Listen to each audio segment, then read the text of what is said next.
was serving as the Prime Minister of Australia, that Australia did not have to choose between the United States and China. Is that still true?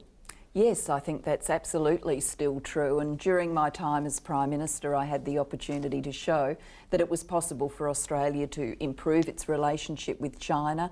We did that through agreeing a new regular exchange at leaders level every year, at the same time that we took another step forward in our alliance with the United States, particularly some defence cooperation and disaster preparedness cooperation. We have noticed that Australia and the United States, the new administration after they came into power, signed a defense agreement, and many here in China are wondering, especially given the South China Sea issue, what does Australia have in mind? What does this mean to China? Of course, you are not in the office anymore, but this is one of those issues that's related to your theory that Australia does not have to choose between China and the United States.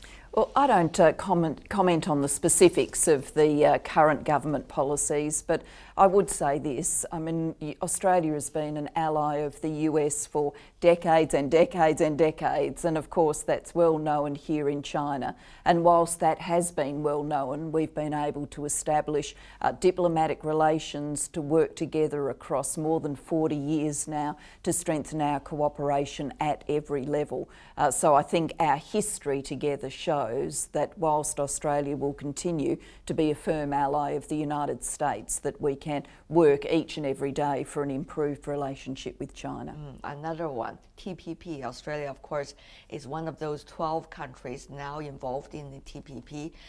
Many are wondering, this is different from the RCEP or the East Asia regional trade mechanism that China and others have been proposing. So once again, a choice facing Australia. I think for Australia, being in all trade agreements that benefit our nation is important. I don't think that you just look at the trade landscape and say, we will do some things but not others. The perspective we took as a government when I was Prime Minister was to be there at all of the tables where better relationships for trade were being discussed. Yes, the TPP was one of those tables, but so was having direct relationships and discussions with China about our own free trade agreement, which has now come to maturity and fruition under the current government. What is your thought about a general discussion that we've been having for some time, that the incumbent power and the rising power in history must have a chance of conflict, and all the others have to take their sides as a result? Australia's perspective has and continues to be, and this is not a question of which government's in power, this is a long-standing bipartisan accord across Australian politics, that Australia welcomes China's rise, China's peaceful rise into the rules-based order, and we work positively with China, and we have done so every step of the way.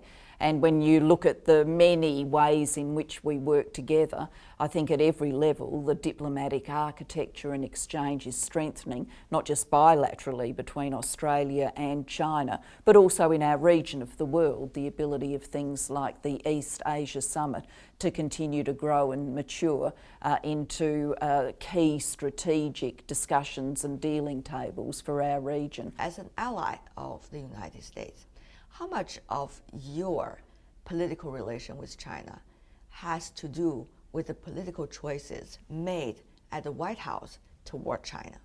Well, Australia has its own foreign policy and its own world outlook, and it is. But you will be asked by your ally to do one thing or the other thing, and not to do one thing or the other thing. I can tell you from having been Prime Minister, so having had that direct experience, that's simply not how it works. How it works for Australia is we make our own decisions, understanding our place in the world, our geography, our interconnections into Asia, and our links which have grown year on year with China. And so we make choices against that full policy understanding. But of course we've had our long-standing alliance a defence alliance, friendship with the United States, and that continues. But you know, the difference I think between us is whether you look at this with optimistic eyes or not. And I think every part of recent history should reinforce that this is something that should be looked at with optimistic eyes. How come? The relationship between China and the US itself continues to deepen. There have been, you know, fantastically productive exchanges between the President of China and the President of the United States, including during the course of this year. We are working in a world where all of us are striving for peace and prosperity and development. Yes, there are some hard issues, but there's also a deepening of the diplomatic architecture in order to deal with some of those hard issues. But may I ask, is that just wishful thinking? Are things No, just happening politically according to our goodwill? Yes, there will be exchanges between the leaders of the two countries, for example, between the United States and China. However, there are also domestic politics. There's also nationalism in both countries and other countries as well. There's also ally relations, for example, the role of Japan, how much it will play, and turbulent the relations. All of these are all possibilities, and also in the South China Sea, there could be any moment that when a small-scale conflict could happen or accidents could happen, which would drive to another round of unpredictable consequences. So are we doing wishful thinking here? No, absolutely not. And I don't diminish any of the difficult issues. I understand those issues. The contests and conflicting territorial claims in the South China Sea, some of the tensions that there have been between China and Japan around the disputed islands. I understand all of that. But I also bring the perspective of having been Australian Prime Minister, and when I stepped into that office, there would have been plenty of people in Australia, in the US, in China, in the foreign policy establishment around the world who would have said Australia's relationship with China and the US is a zero-sum game. It is impossible to improve one relationship without bringing a detriment to the other relationship. And as Prime Minister, I rejected that. And across 3 years, I proved it was wrong. No wishful thinking, proved it was wrong. Because we took a big step forward in our relationship with China at the same time as we added to our alliance with the United States. So I'm not sitting here as a naive optimist. I'm sitting here as a former leader with practical experience in how these things are done and what can be achieved when you do them right. And having had that practical experience, I think I can bring that prism to bear on some of the hard contemporary issues and say that these are things that can be worked through, not without sometimes, you know, exchanges, diplomatic exchanges that are full and frank. They need to be had. So not every moment will be perfectly comfortable, but that they can be worked through over time. Julia Gillard took office as Australian Prime Minister in 2010 after Kevin Rudd lost the support of his party and resigned. As one of the few top female leaders in the world, she has been an outspoken advocate for women in areas traditionally dominated by men. During the ongoing US presidential election, she recorded a video in support of Hillary Clinton. After leaving office, she became an activist advocating education for young women. She has called on a worldwide network of influential women, including US First Lady Michelle Obama and famous South Africa actress Charlize Theron. In 2014, she became the chairwoman of the Global Partnership for Education. As an advocate of gender equality, she has spoken often about the need to fight misogyny. One speech in particular comes to mind. Tell us about the moment when you were delivering the speech.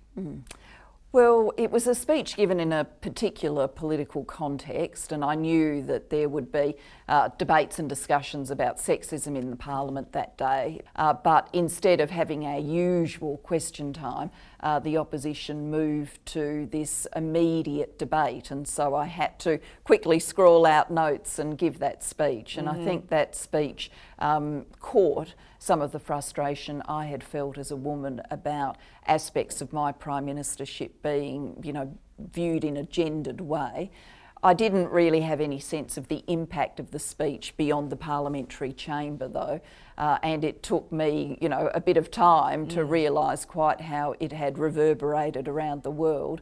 And looking back on it now, I think that happened because it, for many women, captured the sorts of things they would have liked to have said themselves in a moment at work or in another context where they felt like they'd been treated in a diminished way simply because they were a woman. By the sexism, by the misogyny of the Leader of the Opposition catcalling across this table at me as I sit here as Prime Minister. If the Prime Minister wants to, politically speaking, make an honest woman of herself, something that would never have been said to any man sitting in this chair. I was offended when the Leader of the Opposition went outside in the front of Parliament and stood next to a sign that said, "Ditch the witch." I was offended when the Leader of the Opposition stood next to a sign that described me as a man's bitch. I was offended by those things. Misogyny, sexism. Still women across the street would shout to you, "I heard your speech." Yes, that does still happen. That's absolutely. Which one do you think is the best quote? You think that would be? I'll leave that to others to judge. On the other hand, they also say women these days, particularly those in the political circles, try to take advantage of the existence of sexism and use it to their advantage politically in order to shut off the other party. Do you think that phenomenon exists?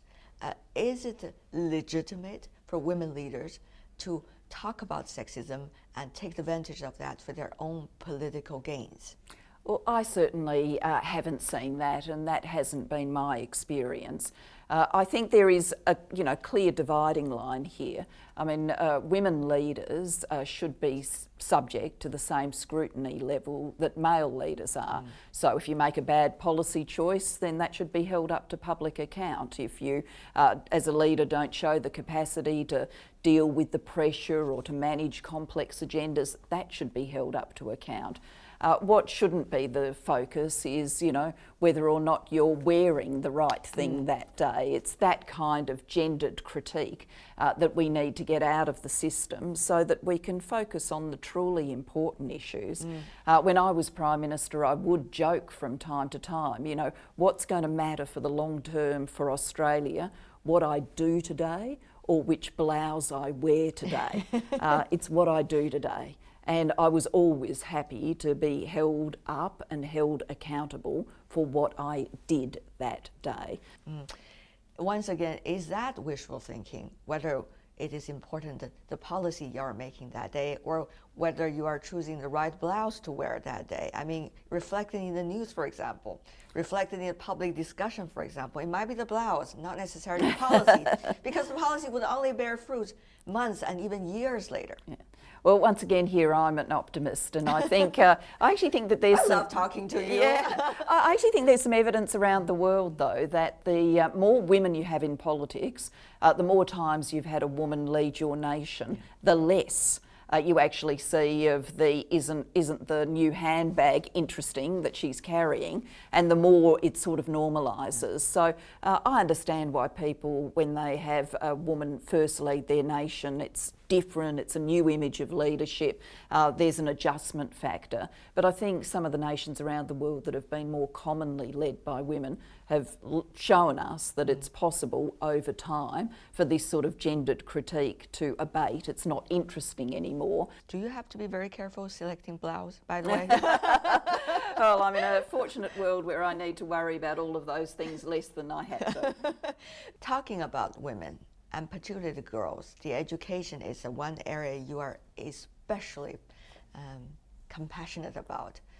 One of those things is the disparities that we have seen, not only within countries, but also among countries.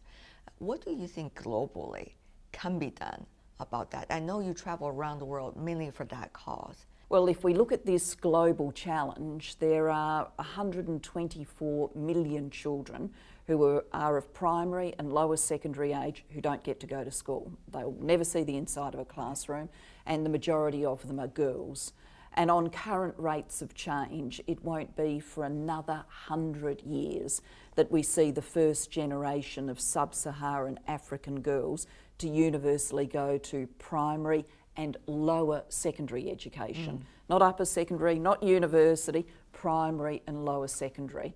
it's not good enough, and we can make a difference. And through the work of the Global Partnership for Education, where we mobilise donations from around the world and then work with developing countries so that they properly plan and then properly implement schooling for all of their children, we've been able to see change. But there are a lot of cultural differences and of course ideological differences as well.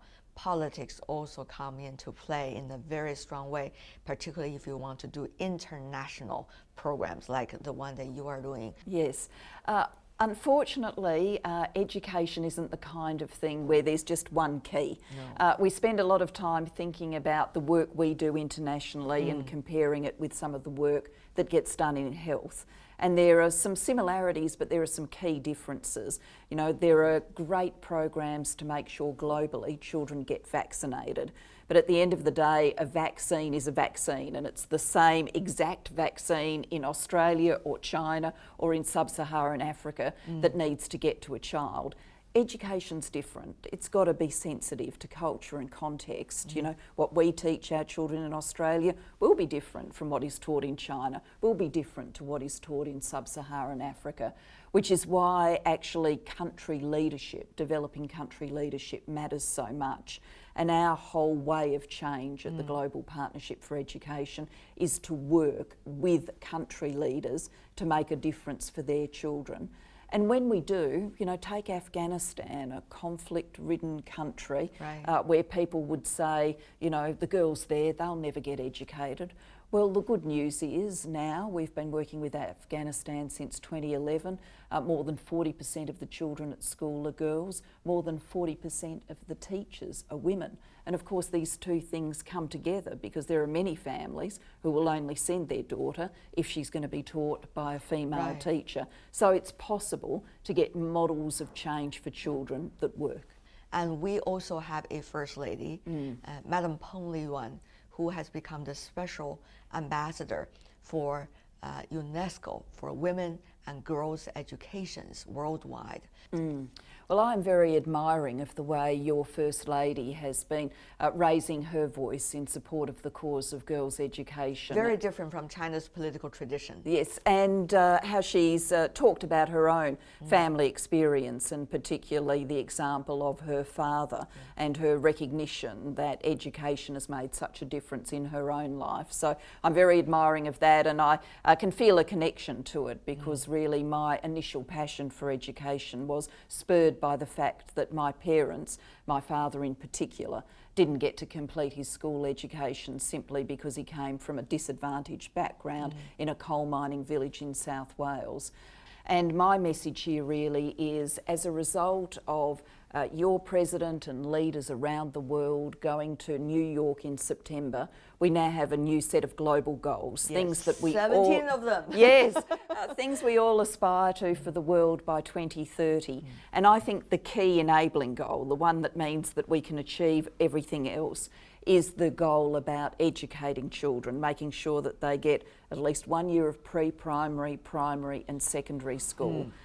In that journey of change for the world, I think China can make a huge contribution.